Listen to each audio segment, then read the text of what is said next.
Hello, and welcome to this session on critical reading and note-taking. We will examine the importance of critical reading and some note-taking strategies.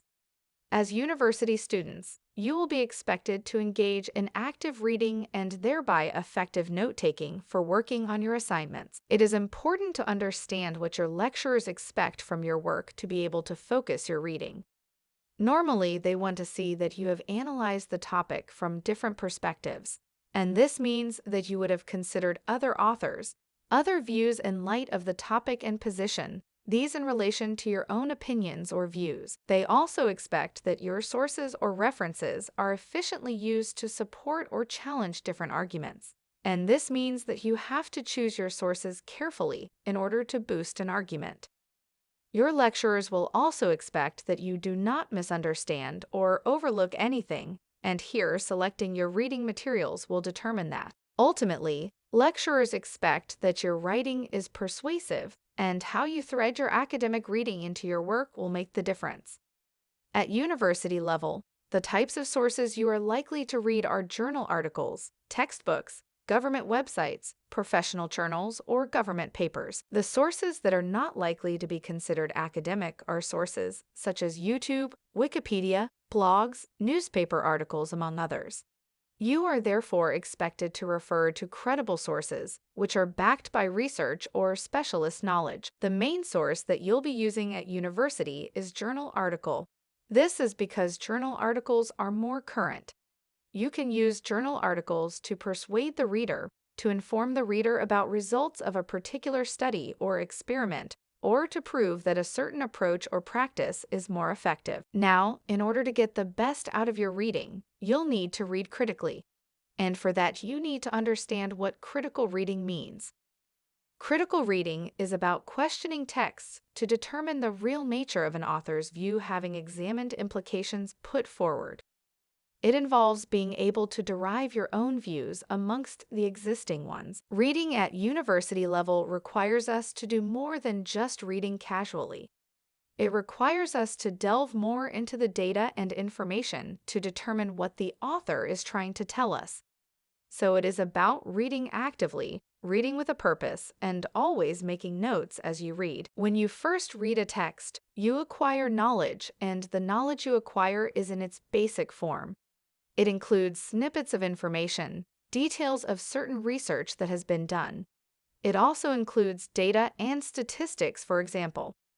After acquiring the knowledge, you need to derive meaning, and you will need to apply the meaning to a context. Therefore, understanding what you are reading is crucial to generate quality writing for your assignments. Let's understand the differences between passive reading and critical reading.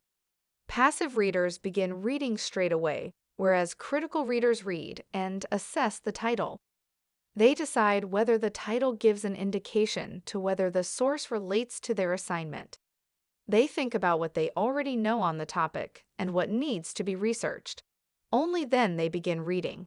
So there's a lot more interactivity going on, a lot more planning, a lot more diving into the content. A good strategy to achieve critical reading is SQ3R.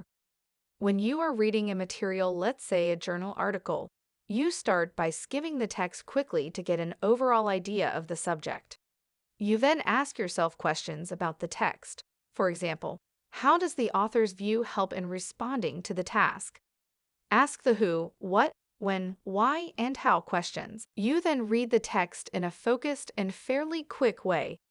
After you have engaged with the text, you then try to remember what you have read to get a grasp of the topic.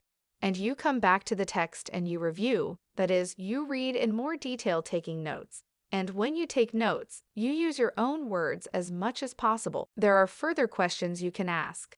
You can ask yourself whether you agree with the writer and to what extent. Did the authors overlook or fully consider the different aspects? How would their theory work in your context?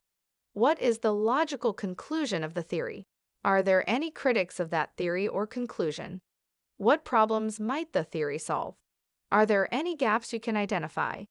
So, it is really interacting with your text and working your mind actively around the text. Another critical reading strategy is KWL: know, want, and learn.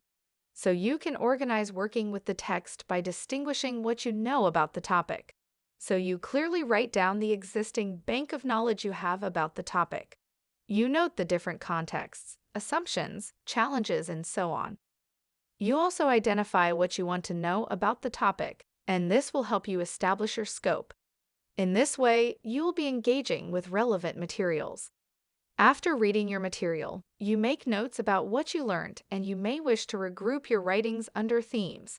This will later help you construct your paragraphs. Now, when it comes to note-taking, the whole purpose is to get yourself ready for the actual writing.